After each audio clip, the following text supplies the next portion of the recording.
و رحمت الله و برکاته. در رابطه با اهمیت علم، اسلام و شریعت بسیار توجه خاصی کرده است. در رابطه با اهمیت علم و توجه به علم، یعنی علم شرعی، یعنی شریعت و دین الله عز و جل بسیار توجه خاصی کرده است. و یکی از آن توجه هایی که شریعت به او کرده است این است که اولین آیتی که نازل می شود الله عز و جل امر میکرد به خواندن و میفرماید که اقرأ باسم ربک الذی خلق. این همی خودش بیانگر اهمیت علم است که الله عز و جل اولا من شما را امر میکند به خواندن و باید که من شما مسلمان هستیم به این باید که افتخار داشته باشیم.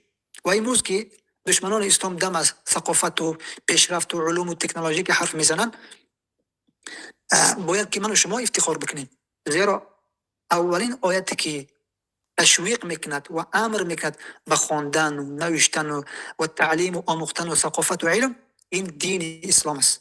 الله عز و جل فرمود که اقرأ باسم ربک الذی خلق. امر میکند که اضرب یا که اقتل یا که دیگر از اینا. ابتدا اول شریعت امر میکند به چی؟ به خواندن، به یاد گرفتن، زیرا منشأ تمام بدبختی ها این جهل است. و در جای دیگر الله عز و جل میفرماید که از دعای ابراهیم است که ربنا وابعث فیهم رسولا منهم یتلو علیهم آیاتک و یعلمهم الکتاب والحکمة و یزکیهم انک انت العزیز الحکیم. که بر اله بفرست در میان این قوم یک رسول از خود همینها که تلاوت بکرد بر اونها آیاتت را و یعلمهم الکتاب والحکمة. و این همی خود بیانگر اهمیت علم است که ابراهیم علیه السلام دعا میکند که از میان همینها رسول بفرست که اونها را تعلیم بدهد کتاب را، اونها را تعلیم بدهد حکمت را، اونها را تزکیه بکند.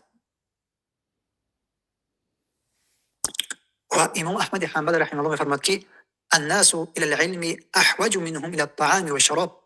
مردم ها به علم بسیار احتیاجمندتر هستند نسبت احتیاجمندیشون به طعام و شراب، نسبت به احتیاجمندیشون به خوردن و نوشیدن.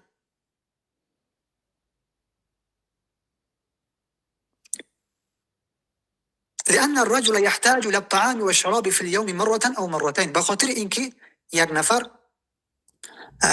احتیاجمند است به طعام و شراب در یک روز یک بار یا که دو بار.